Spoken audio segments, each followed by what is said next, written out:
Welcome to the Commercial Disco. I'm James Riley. Joining us today is the Australian Ambassador to the US, Arthur Sinodinos.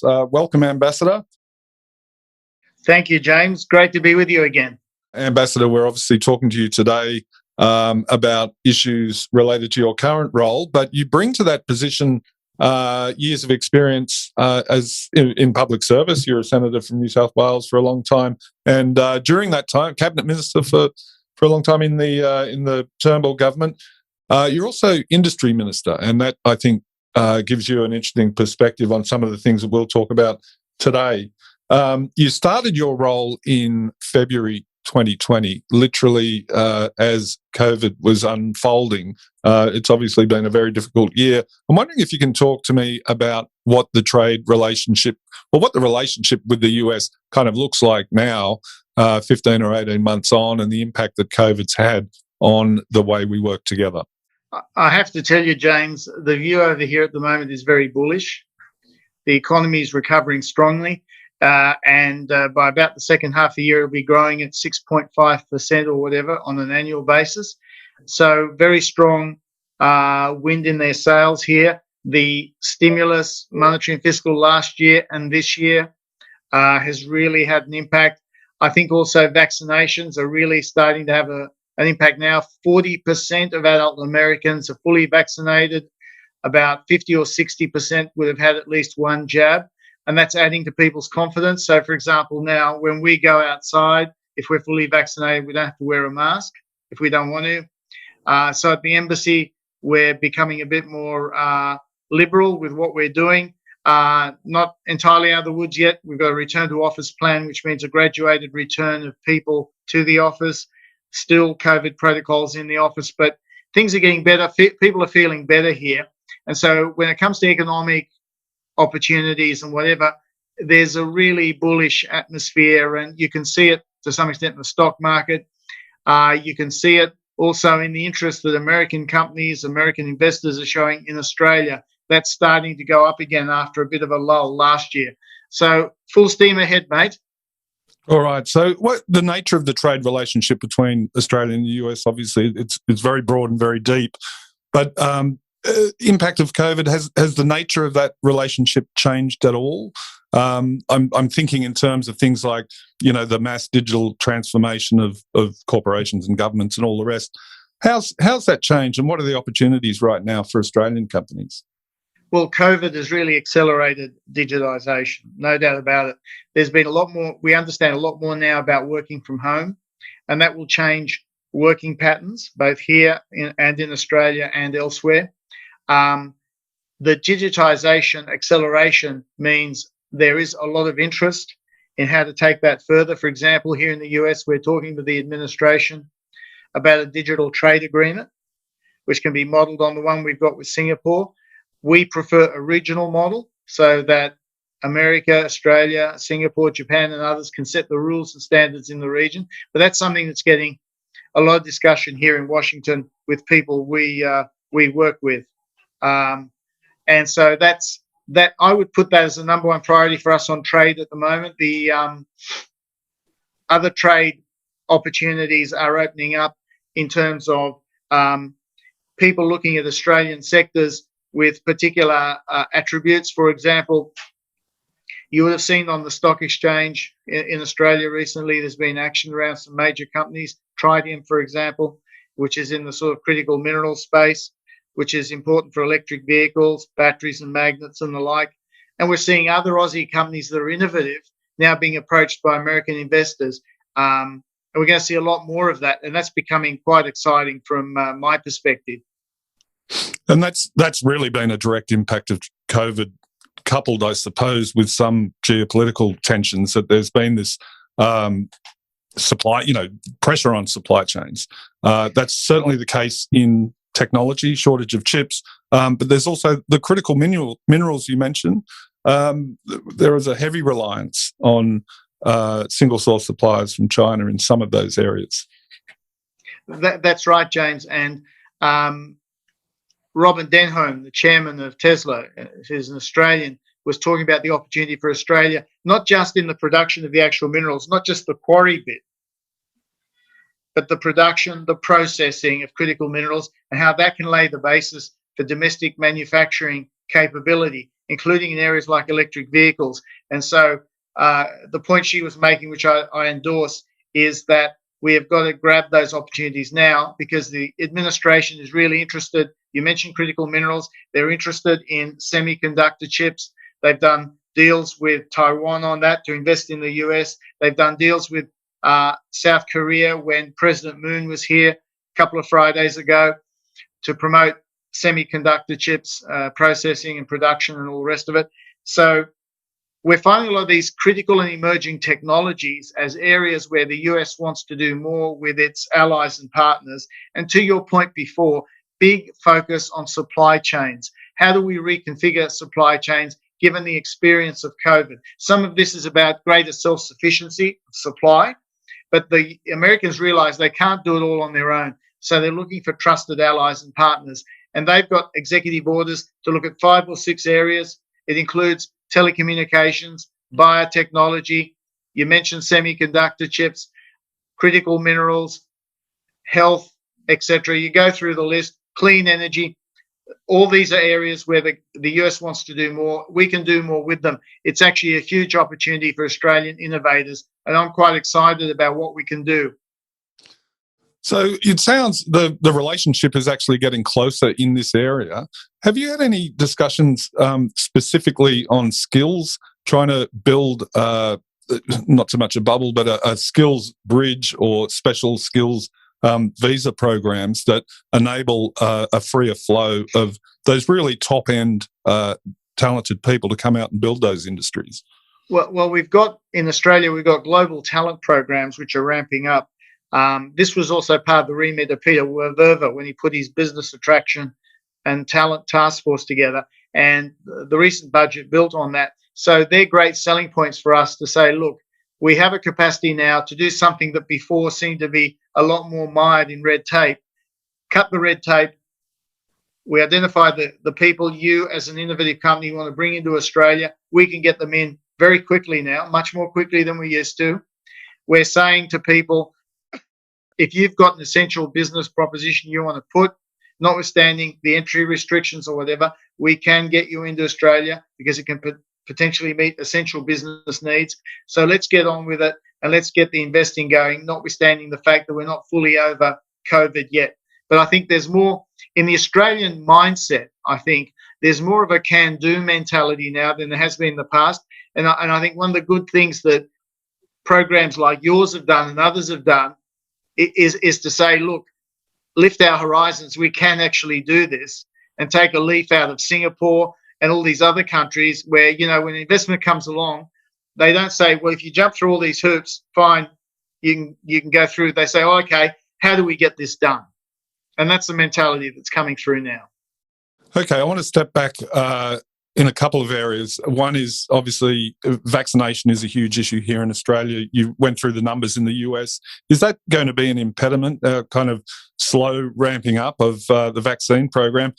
Secondly, unrelated, but on FIRB, when COVID hit, the FIRB shutters came down somewhat. So how do those things get in the way of that inward investment and relationship? Look, on vaccination, the point I made in the past, whether it's Australia, America, India, wherever, we have got to maximise the vaccination rollout and get as much of it done across the world as soon as possible. Because even if we manage to get it done overnight in America and Australia, if it's not done in developing countries, then that still gives scope for the virus to keep mutating and becoming more dangerous. So the important thing is for us to work not just on what we do for our domestic populations, but also what we do to maximise the vaccine rollout in developing countries in particular. So the work that we do with vaccine diplomacy with the US through the Quad and through the multilateral fora,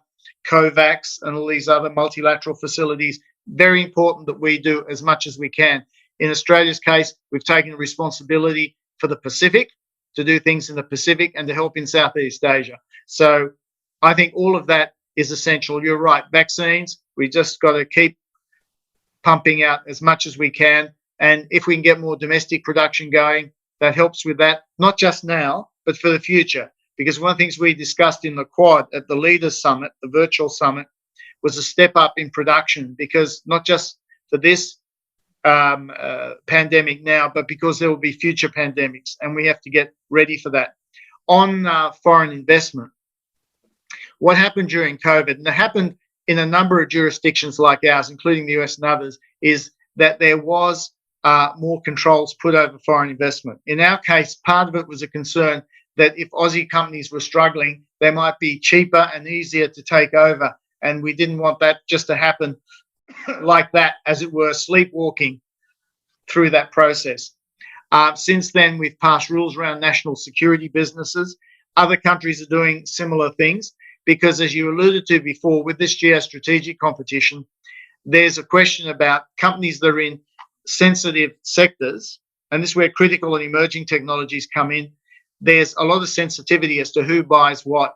And what I'm looking at in that sector, to be honest, between you and me, is to make sure that those foreign investment rules are not an impediment, in particular to American companies who want to do more in Australia, particularly to help Aussie startups to get going. All right. That's I've got a vested interest in that process going well. Yeah, absolutely. Look, I'm going to come back to that in just a moment.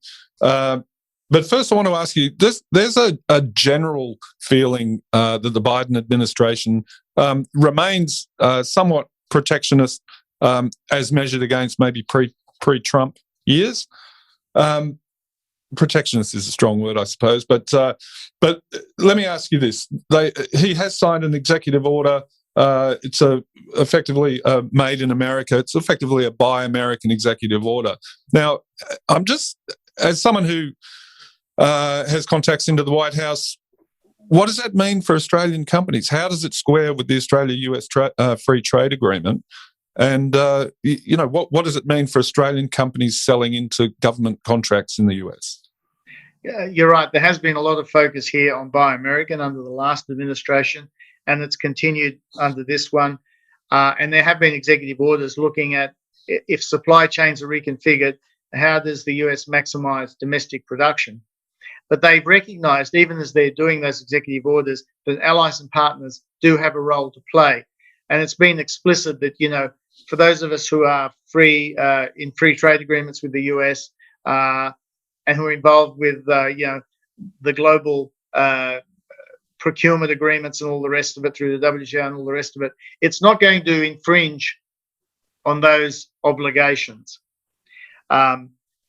We recognise that the US has made, or this administration has made, election commitments about a middle-class foreign policy. How does it make trade policy work for American workers, promote good union, high-paying jobs? That's how they put it. But within that, they recognise the role of allies and partners. So whether it's in the defence industry sector or other sectors they've identified as priorities, we think there's plenty of scope for cooperation. And we think Australia, where I believe we have a comparative advantage in a number of areas of science and technology, it's a particularly good time to be engaging with the US with this mindset here. Okay, so let's talk about, you mentioned earlier this idea of trusted entities. How far along in discussions are you whereby a US company could be considered, inverted commas, trusted entity in dealings with the Australian government? And would that have a reciprocal arrangement for, Australian companies selling into US public procurement?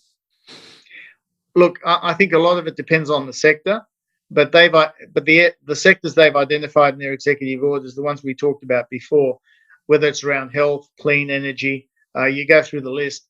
Allies and partners are explicitly mentioned. So what they're looking for is, how do they complement what the US can do with what allies and partners can do, right? So in our case, if I look at defence industry, what are the gaps in the US that Australian capabilities in our defence industry can meet?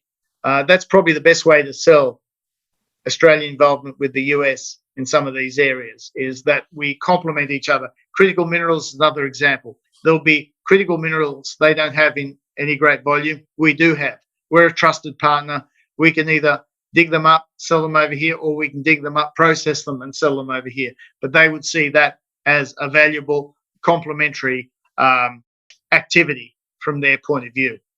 And then on emerging technologies like quantum computing, where we have some expertise in this country, I guess you'd be looking for both talent and input from that side and potentially money and commercial partners. Well, we have a frontier tech dialogue going on with the US government. It was on last year, notwithstanding COVID. It'll be on again this year. And that covers exactly the sort of areas you mentioned: artificial intelligence and machine learning, quantum computing, hypersonics. It covers space, critical minerals, research integrity, biotechnology. And so the whole point of that is to identify those emerging areas. Where can we work together? And importantly, set rules and standards in these emerging industries. And this is something we're also pursuing in the Quad: US, Japan, Australia, and India. We have a working group on critical and emerging technologies, looking at exactly those areas and how do we set rules and standards so that we can have the appropriate sort of development of these sectors, and how can we, if you like, have rules in those sectors that other countries, like the Chinese and others, follow, rather than have them setting the rules in order to have their domestic or national champions dominate those sectors. So what we want is a rules-based order with competition, but not one where national champions of one country can just dominate it by setting the rules and standards. Okay, and that's, that goes to the heart of the whole 5G thing, I suppose. Can I ask you, and I'm backing up here to something you said very early on, you guys are in discussion now on a digital trade agreement between the US and Australia. Your preference is for a regional thing. What can you step me through what's on the agenda and what Australia hopes to have on that? Well, it would cover payment systems. It would cover issues like data localization, data privacy. Basically, how do we break down the barriers and set rules and standards in this space that particularly encourage SMEs, small and medium-sized enterprises, to be able to trade more digitally across borders. We particularly put a focus on SMEs because they employ a lot of people, and we think that would appeal to the US when it talks about a worker-centered trade policy. In some ways, I think it can be low-hanging fruit because, as I mentioned before, we have prototypes like the Australia-Singapore Agreement. The US has its own agreements on digital in the region. So, and the digital economy is an area that, as I alluded to, is expanding very quickly. So it's a good one to do this. So if payment systems, for example, can be standardized and recognized across borders, that's a big help, particularly the smaller companies. It's not so much the bigger companies that get helped, it's the smaller ones that get the leg up. So we think that's quite an important thing to do, and we think that can appeal to the administration.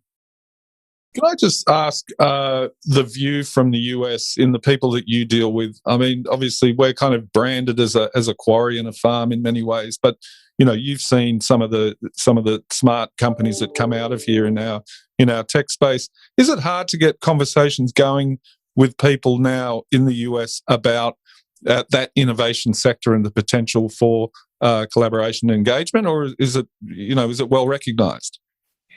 Look, James, I think in the sectors that take an interest in this, and I'm thinking, for example, venture capital, there's a lot of interest in what is happening in Australia. And you can see the money that's going into venture capital in Australia and the competition that's creating with local venture capital firms in Australia in investing in their own local tech startups and the like.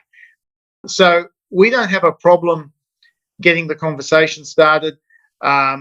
And we don't have a problem with the money necessarily flowing. You alluded before, we have to make sure in areas like foreign investment that unintentional consequences don't occur in terms of the rules, making it harder for American companies to do things there that might have been intended. But with the CSIRO over here, with the landing pads we've got in places like San Francisco, with Afterpay being a big hit over here these days, and so you get all these examples of these local champions that come over here and do really well. I think there's a lot of consciousness, and I think there's a recognition when it comes to us being a quarry and a farm that actually we're quite sophisticated in those areas as well. And we've just had Twiggy Forrest over here, spruiking Forest Future Industries, where he's talking about green hydrogen, green steel, green ammonia, and all that sort of stuff. Now, he is talking as an iron ore person who is basically converting his organisation over time into a green energy organisation. That's why he talks about Forest Future Industries. And we use those cases to showcase here in the US the sort of transformations that are occurring in Australia. And sometimes they may not be as easy to see from abroad, but when we bring people over and publicise them, it gets quite a reaction. So in his case, there were discussions with the government here, the US government, about the role that the US may and others may play in terms of the future of forest future industries. All right, it's great to see Australian companies when they are successful in the US and championing others to come through. I suppose it'll make life a lot easier when we can all jump on a plane and go and sell things firsthand. Look, I'm going to finish up now, Ambassador. I just wanted to ask you, it sounds slightly fatuous, but your impressions of the last, 15 months in the role, how's the US? How are you optimistic about where things go from here? There's a lot going on in the world right now. You're right. There's a lot going on in the world. I mean, I think, as I mentioned before, economically, there's a lot of reasons to be optimistic. I think the administration is pushing hard to get its legislation through. It's got some major pieces of legislation to come on infrastructure and clean energy. It's got a big family assistance plan. A lot of these are equity measures that it wants to get through. And of course, it has only a slim majority in the House of Representatives and a one-vote advantage in the Senate. And it's got midterm elections next year, where often there's a reaction to the administration of the day. So they're in a hurry to get going. So that's the challenge. How much of that program of the administration will land before the election, where there may be, again, a switch in terms of the composition of the Congress. So there is a lot of interesting things going on. I think I'd say the administration, when it comes to foreign policy, has hit the ground running, really focused on allies and partners, very clear message to China about working with allies and partners. To us, the message is, you're not going to be in this alone. We're going to help you on economic coercion. We're having a dialogue with the US. What does that mean in practice? What forms of help? What role the World Trade Organization play, et cetera, et cetera. For me, the big surprise with the administration is, notwithstanding the slender majorities in the Congress, how ambitious their plans are. They're really wanting to move the dial. People here don't talk about making a contribution. They talk about making a commitment. That's the big thing. And, in a funny way, it encourages me, when I'm thinking about my job here, to think big and to say, Australia has so many possibilities. Let's get on with it. Let's get them publicised to the world, which is why it's great to talk to you. And you're always so optimistic and forward-looking. Well, there's nothing wrong with ambition. Certainly nothing wrong with ambition. And we see that. I'm sure Twiggy Forrest has a few things to say about that also. Ambassador Sinodinos, thank you so much for joining us on The Commercial Disco, and all the best with your role in Washington. No, thanks. Great to be with you. See you later.